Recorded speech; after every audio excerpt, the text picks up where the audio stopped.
우리가 에스더서를 읽고 있습니다. 저는 참 이 에스더 책을 너무 좋아합니다. 그래서 제 딸의 이름도 에스더라고 이름을 지었어요. 이 에스더서는 비록 짧은 성경입니다. 그런데 거기에는 수많은 반전과 또 보이지 않는 하나님의 섭리와 또 인도하심을 우리가 발견할 수 있죠. 흥미로운 사실은요, 이 에스더서에는요, 하나님이라는 단어가, 여호와라는 단어가 단 한 번도 등장하지 않습니다. 그럼에도 불구하고 이 에스더서가 성경 66권 정경 중에 한 권으로 채택이 되었다는 것이죠. 바로 그 이유는 비록 이 에스더서를 통해서 하나님이라는 혹은 여호와라는 그런 단어는 보이지 않지만 하나님께서 역사하시는 섭리와 또 이스라엘을 구하는 손길을 바로 이 책을 통해서 우리는 발견할 수 있게 되기 때문입니다. 여러분에게 제가 권면드리고 싶은 것은요, 이 에스더서가 뭐 10장 안팎에 별로 되지 않는 짧은 책이지만 여러분들이 이번 기회를 이렇게 매일 성경을 통해서 우리가 꼼꼼하게 또 차근차근 정말 한 문장 한 문장 천천히 한번 읽어보실 수 있길 바라요.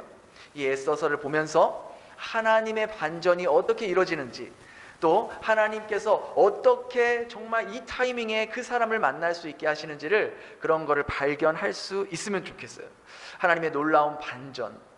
어제도 저희가 몇몇 성도님들과 함께 이 말씀을 더 깊이 나눌 수 있는 큐티 모임을 가졌는데요, 이것을 묵상하신 분들 대부분이 그렇게 말씀하시더라고요. 그 전에 에스더서를 많이 읽었고 또 설교도 뭐 숱하게 들었었는데 이렇게 에스더서를 천천히 또 꼼꼼하게 읽어본 적이 별로 없는 것 같다고. 이렇게 읽어보면서 정말 이 에스더서를 통해서 그 전에 그렇게 많이 읽었는데 그 전에는 발견할 수 없었던 것들을 많이 발견할 수 있었다고. 여러분, 에스더의 진짜 이름이 본명이 아닙니다. 에스더의 본명이 뭔지 아세요? 성경을 꼼꼼히 읽으시면 아십니다. 핫다사입니다. 핫다사. 에스더의 진짜 이름이 핫다사라고 납니다.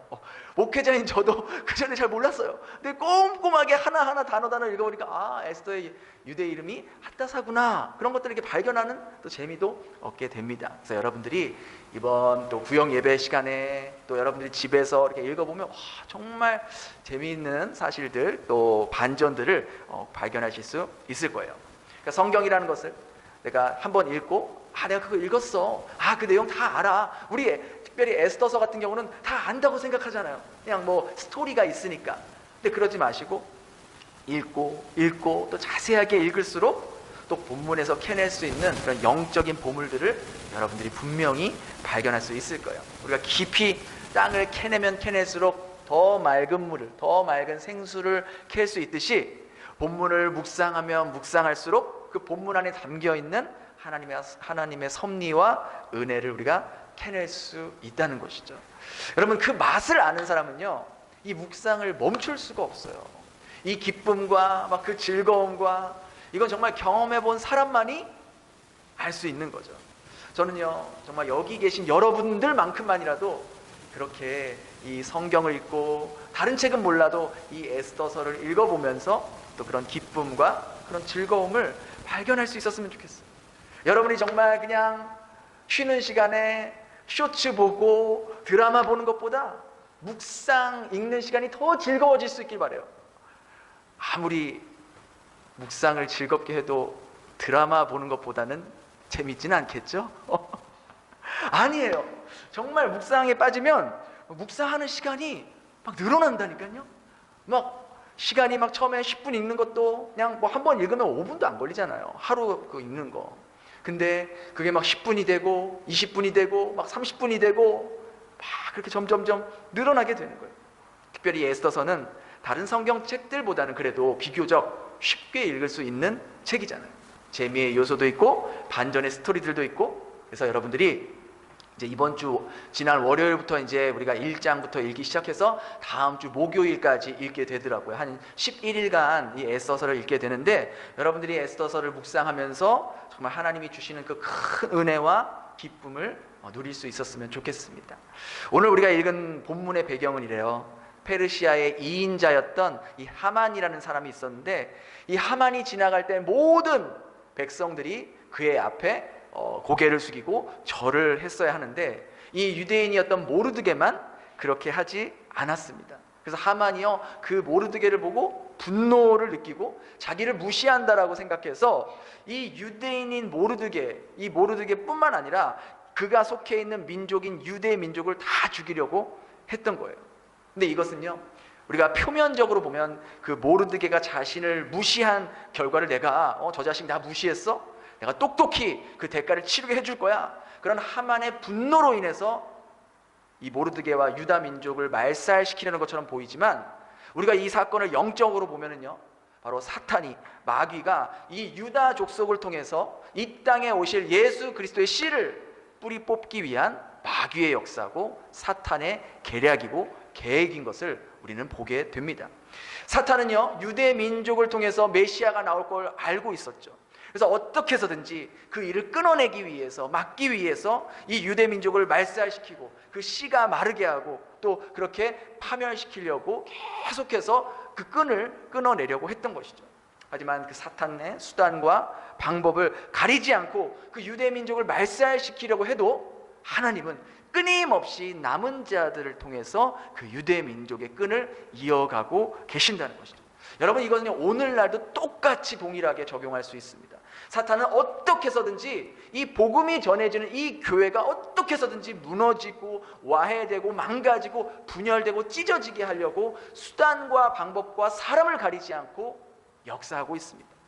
직접적인 방법으로는 교회의 목회자들이 타락하고 목회자들이 성적으로나 도덕적으로나 그렇게 타락해서 사람들이 시험 들어서 교회에 나오지 않게 하고 교회가 분열되고 또 교회 안에서 거짓 교사들이 일어나서 와해시키고 어그러진 말들을 하게 돼서 교회가 갈기갈기 찢어지도록 만들려고 합니다.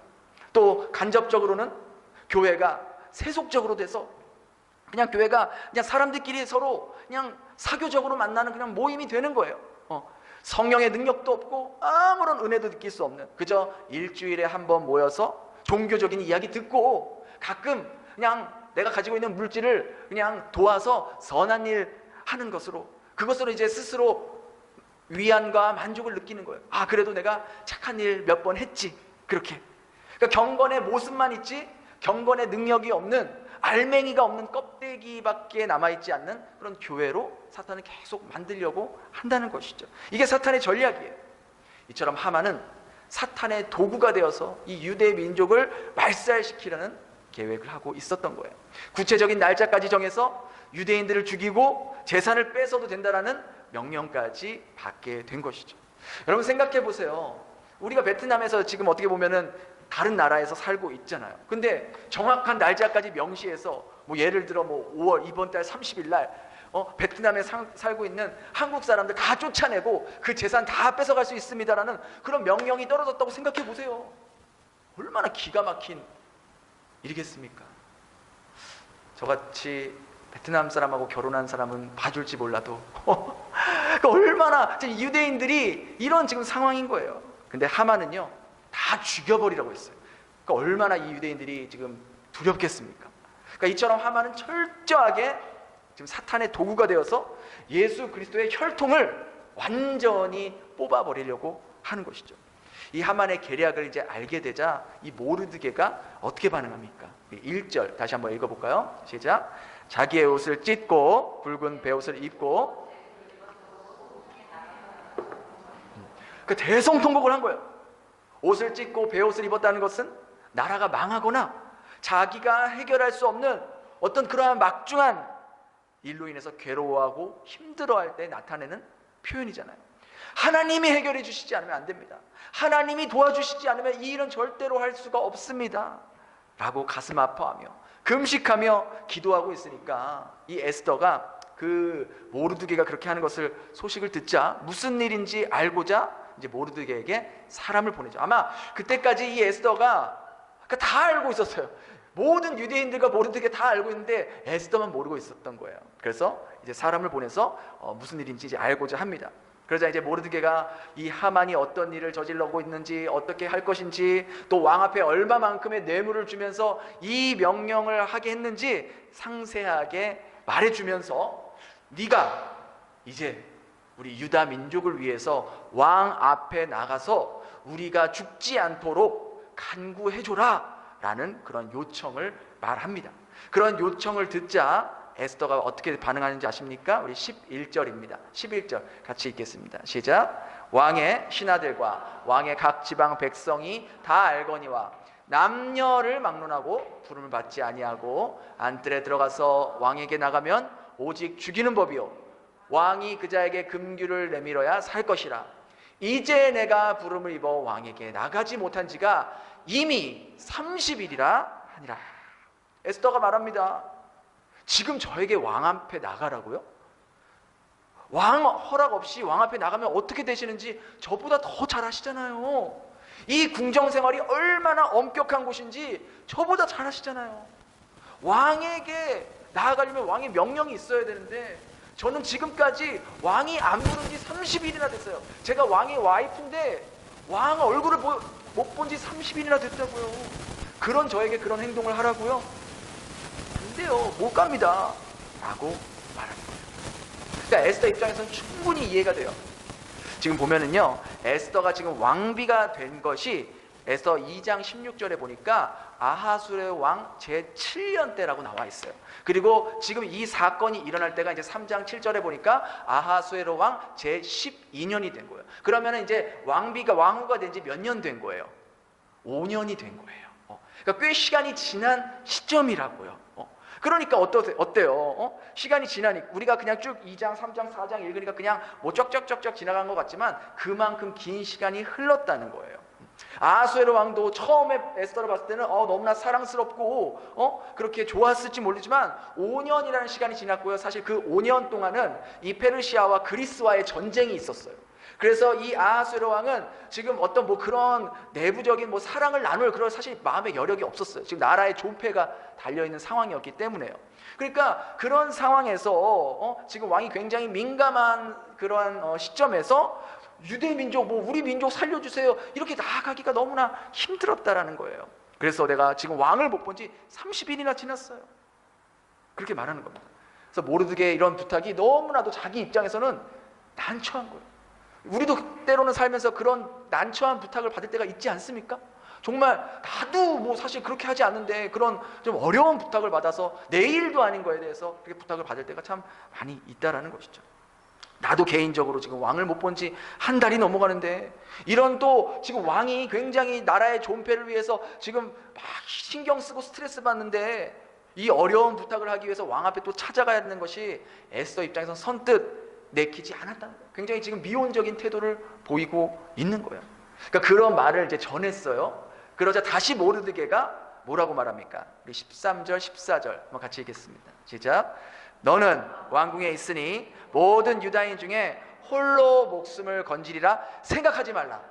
이때에 내가 만일 잠잠하여 말이 없으면 유다인은 다른 데로 말미암아 노임과 구원을 얻으려니와 너와 내 아버지 집은 멸망하리라.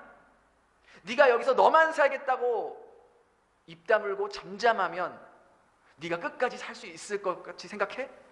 만일 네가 나서지 않는다면, 네가 만일 나서지 않는더라도 하나님께서는 다른 방법을 통해서, 다른 사람을 통해서 그렇게 하셔서라도 유대 민족을 구원하겠지만 너와 내 집은 멸망할 것이다. 결국은 망하게 될 것이다. 이것은요, 모르드게가 에스더에게 지금 협박하고 있는 게 아니에요.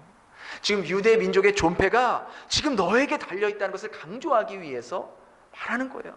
그러면서 결정적인 말을 하죠. 한번 같이 읽어볼까요? 시작. 내가 왕후의 자리에 얻은 것이 이 때를 위함이 아닌지 누가 알겠느냐. 이 때를 위함이 아닌지 누가 알겠느냐. 여러분 매일 성경이나 성경책에 이 때를 위함이 아닌지 누가 알겠느냐에 그냥 줄을 팍팍 그시고 동그라미도 그시고 별표도 치시고 여러분이 할 수 있는 모든 형광펜을 다 칠하세요. 에스더가 왕비가 될 수 있었던 이유가 무엇이었습니까? 에스더가 그렇게 왕후가 될 수 있는 왕가 출신의 여인이어서 왕비가 된 겁니까? 에스더가 모든 여인들보다 미모가 뛰어나고 막 출중해서 그렇게 왕비로 뽑힌 거예요? 에스더가 모든 여인들보다 지혜롭기 때문에 왕이 그녀를 선택한 거예요? 에스더가 그 당시 최강대국의 왕후의 자격과 자질을 갖추었기 때문에 그녀가 왕후가 될 수 있었던 거예요? 성경은 그렇게 말하고 있지 않습니다.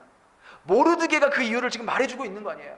네가 왕후의 자리를 얻은 것이 바로 이때를 위함이 아닌지 누가 알겠느냐? 이때를 위함이 아니겠느냐? 너 혼자 호의호식하려고 하나님께서 너를 이 자리에, 이 높은 자리에 앉은 것이 아니지 않느냐? 내가 언제 너의 백을 이용해서, 네가 왕비라는 걸 이용해서 나에게 좋은 자리 하나 달라고 요청한 적 있냐?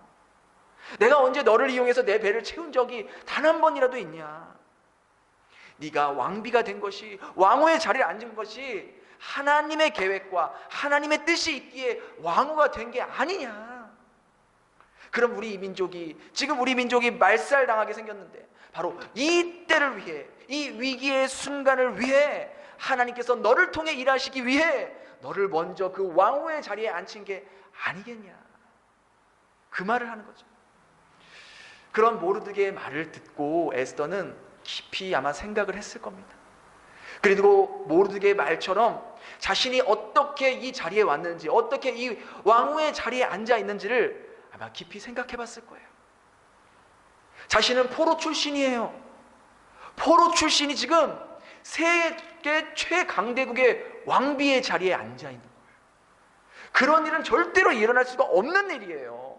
어느 나라에서도 그렇듯이 왕비는, 왕후는 왕과 출신해서 서로 정약으로 결혼하고 맺어져서 왕후가 되는 거잖아요. 그러나 에스더의 집안은 어떤 집안이에요? 포로 출신이에요. 포로 출신. 그러니까 노예 출신이라고요. 심지어 에스더는 고아였어요. 부모도 없었다고요. 그런 에스더가 그 당시 세계 최강대국의 왕후의 자리에 앉았다고요. 자, 이걸 생각해 보니까 그냥 단순히 그냥 쉽게 생각해서 오늘날로 말하면 가장 가난한 나라의 난민 신분이었던 그런 여자가 세계 최강대국인 미국의 영부인이 되는 거야. 대통령 영부인. 그렇게 생각하면은 좀 더 쉽게 이해할 수 있을 거 아니에요. 그러니까 그게 말이 되냐고요. 세계 최대로 가장 가난한 나라의 난민 신분으로 그렇게 미국에 살고 있는데 어떻게 해서 영부인이 됐어. 대통령 영부인. 그럼 말이 안 되는 거잖아요. 그렇게 말이 안 되는 일, 그 자리에 오른 거라고요. 여러분 생각해 보세요. 오늘날은 그래도 인권이니 뭐 여러 가지 어떤 자신의 노력과 정말 피나는 노력과 막 그런 걸로 인생 역전, 인생 스토리가 될 수 있어요. 근데 그 당시에 지금으로부터 2500년도 훨씬 지난 그 엄격하고 아주 철저한 계급사회였던 그 당시에 이런 일이 있을 수 있겠냐고요. 절대로 불가능한 거죠. 그죠? 그런 상황 속에서 어떻게 포로 신분의 고아가 최강대국의 왕후가 될 수 있겠냐고요. 이 일을 누가 했겠냐고요. 이걸 사람이 막 이렇게 막 조작하고 뭐 어떻게 막 한다고 이게 되겠냐고요. 안 되죠. 이 일을 누가 하신 거냐고요. 그리고 왜 이 일을 하셨냐고요. 그걸 모르드게가 지금 에스더에게 일깨워주고 있는 거예요. 그렇게 모르드게의 권면과 강력한 설득에 에스더는 마침내 결심을 합니다. 우리 16절 한번 같이 읽겠습니다. 시작. 당신은 가서 수산에 있는 밤낮 3일을 먹지도 말고 마시지도 마소서. 나도 나의 시녀와 더불어 이렇게 금식한 후에 규례를 어기고 왕에게 나아가리니 죽으면 죽으리이다.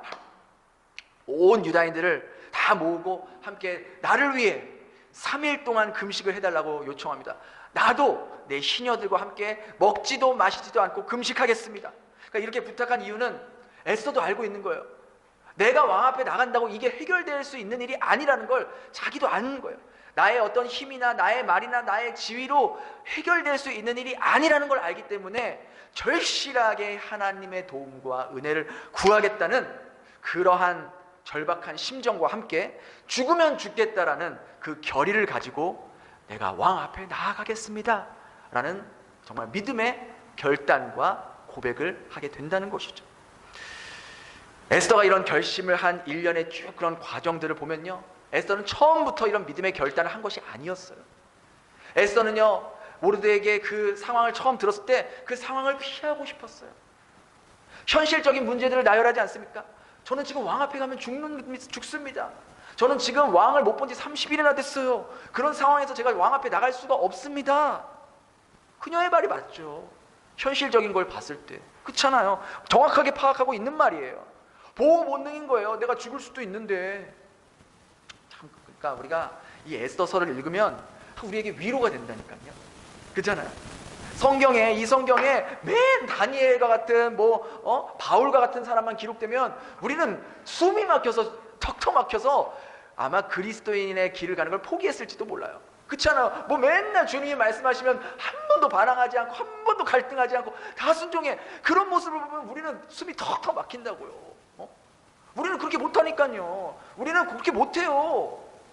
그런데 그래도 이렇게 에스더와 같이, 베드로와 같이, 또 때로는 다윗과 같이, 솔로몬과 같이 믿음의 선택을 하기 두려워하고 또 현실적인 상황만 보여서 믿음의 길을 회피하고 싶은, 또 때로는 죄악된 길을 선택하고 세상적인 방법을 선택한 사람들도 이 성경에 얼마나 숱하게 나옵니까? 그러니까 그걸 보면서 우리는 참 너무나도 위로가 되는 거예요. 왜? 이런 모습들이 우리의 모습이잖아요. 그런데 참 그럴 때마다 하나님은요, 우리에게 이런 신앙의 멘토들, 신앙의 선배들, 신앙의 식구들을 보내주심으로써 내가 현실에만 매몰되어 있고 현실만 바라보고 있는 우리들에게 다시 한번 믿음의 세계를 일깨워주면서 믿음으로 선택할 수 있도록 도움을 주고 격려를 주고 또 응원해주는 이 시대의 모르드게를 여러분들에게 붙여주시고 보내주신다는 거예요. 저 역시도 돌아보면 지금까지 순간순간 제 믿음이 흔들리고 신앙적인 선택보단 정말 세상적인 선택을 하고 싶을 때가 얼마나 많았겠어요. 왜 없었겠어요. 그리고 그런 선택을 할 때도 있었죠. 그러나 하나님은 그때그때마다 이런 믿음의 모르드게들을 보내주셔서 제가 믿음의 선택을 할 수 있도록 권면해 주시고 현실만 바라보고 있고 현실에만 매몰되어 있는 저에게 보이지 않는 하나님을 볼 수 있도록 격려해 주고 이끌어 주신 분들이 있었기에 지금 이렇게 여러분들과 하나님의 말씀을 나눌 수 있는 자리까지 오게 된 거예요. 여러분도 저와 똑같을 거예요. 여러분들의 믿음이 흔들릴 때마다 다 포기하고 싶고 하나도 안 믿어지고 이건 읽어도 하나도 안 믿어지고 말도 안 되는 것 같고 그렇게 다 포기하고 싶을 때에도 하나님께서는 여러분들을 포기하지 않으셔서 내 옆에 내 곁에 신앙의 모르드게를 보내주시고 붙여주시고 또 그를 통해서 권면해 주시고 격려해 주시고 다시 할 수 있다고 다시 해보자고 다시 하나님 의지하면서 일어나 보자고 기도해 주신 이 시대의 모르드게들이 다 여러분 곁에 있을 거예요. 그리고 이제 하나님은요 그걸 넘어서 우리가 다른 누군가의 신앙의 모르드게가 되길 원하신다고요. 모르드게가 에스더에게 이렇게 말했잖아요. 네가 왕후의 자리를 얻은 것이 이때를 위함이 아닌지 누가 알겠느냐. 여러분, 우리가 하나님의 자녀가 될 수 있는 것이 우리가 남들보다 선하게 살아서 착해서 하나님의 자녀가 된 거예요? 내가 구원받고 영생을 얻고 그렇게 된 것이 그럴 만한 자격과 자질이 있어서 하나님께서 우리에게 영원한 생명을 주신 거예요? 아니잖아요. 아닌 거 우리 스스로가 너무 잘 알잖아요. 하나님의 강권적인 은혜라고요. 하나님의 강권적인 선택과 섭리라고요. 왜? 그럼 왜 나를 구원해 주시고 왜 나에게 그런 영원한 생명을 주시고 왜 나에게 하나님의 자녀가 되는 권세를 주셨는가? 모르드게가 말한 것처럼 여러분들도 바로 이때를 위함이 아닌지 이 일을 하기 위해서가 아닌지 생각해 봐야 된다는 거예요. 이때를 언제를 말하는 걸까요? 이 일은 어떤 일을 말하는 걸까요? 아마도 여러분들을 통해서 아직 주님을 모르는 그런 사람들이 주님을 알게 되는 그때가 이때가 아닐까요? 아니면 지금 여러분들의 삶을 통해서 삶의 어려움으로 믿음이 약해져 있는 믿음의 지체들, 그런 지체들이 여러분들을 통해서 다시 그 믿음이 회복되는 그때를 위해서가 아닐까요? 한국에서는 믿음 생활을 열심히 했는데 이곳에 오고 나서 여러 가지 이유로 믿음 생활을 포기하고 싶고 주님과 멀어진 사람들을 다시 주님께로 돌아오게 하기 위해서 그때를 위해서 여러분들을 먼저 이 베트남 땅에 보내신 것 아닐까요? 이때를 위함인지 누가 알겠느냐. 이때를 위해 이 일을 위해서 내가 너를 베트남에 먼저 보낸 거다. 그 사람을 구원하기 위해서 내가 너를 먼저 이곳에 보낸 거야. 그 사람의 마음을 위로하라고, 그 사람의 마음을 정말 진심으로 공감하라고 내가 너를 먼저 이곳에 보내고 너에게 그런 힘든 고난과 어려운 일을 겪게 한 거야. 그래야 네가 그 사람을 제일 가장 잘 공감해주고 가장 함께 울어줄 수 있으니까. 네가 맡고 있는 그 주일학교 아이, 그 아이 너를 통해서 나의 사랑을 그 아이에게 느끼게 하기 위해서 내가 너에게 맡긴 거야. 주님은 오늘도 우리에게 그렇게 말씀하고 계세요. 이 때를 위해, 이 일을 위해 내가 너를 이곳에 보낸 거야. 이러한 주님의 음성이 들려질 때, 네 주님, 부족하고 연약하고 저는 할 수 없지만 제가 순종해 보겠습니다. 주님이 이 땅에 보내주신 목적과 뜻을 이루며 살아가도록 주님 앞에 매달려 있겠습니다.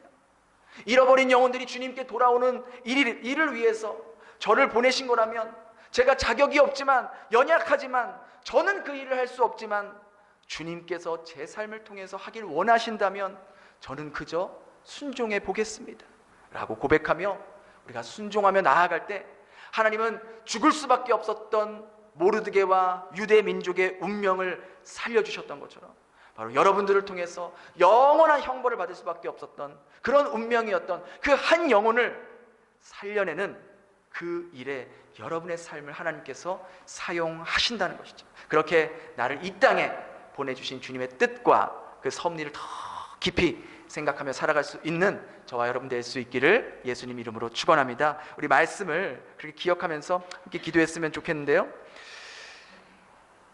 내가 베트남에 온 것이, 내가 그리고 지금까지 이 땅에 살고 있는 것이 이때를 위함이 아닌지 누가 알겠느냐. 내가 주님의 그 크신 은혜와 구원과 영원한 생명을 받은 것이 내가 잘나서, 내가 잘해서, 내가 열심히 살아서가 아니라 하나님의 강권적인 은혜였다는 것을 깊이, 나같이 생각하면 죄만 짓고 말만 꺼내면 죄만 짓고 정말 죄를 만들어내는 그러한 연약하고 부족한 자인데, 그런 나 같은 자를 구원하시고 영원한 생명을 주시고 하나님의 자녀라는 특권을 주신 것은 바로 나를 통해서 지쳐있고 포기하고 있는 그 한 영혼을 주님께로 돌아오게 하기 위해, 그 일을 위해, 그 때를 위해 나를 세우신 것이 아닌가. 우리가 그러한 것을 깊이 생각하면서 다시 한번 주님 앞에 나아가면서, 주님, 제가 부족하고 연약하지만, 저는 할 수 없지만 주님이 그 일을 통해서, 저를 통해서 그 일을 하시길 원하신다면 주님, 제가 순종하겠습니다. 제가 주님 앞에 에스더와 같이 그렇게 나아가 보겠습니다. 그렇게 결단하면서 결심할 수 있는 그러한 주님 앞에 고백을 드릴 수 있길 바랍니다. 우리 함께 같이 그렇게 기도하겠습니다. 하나님,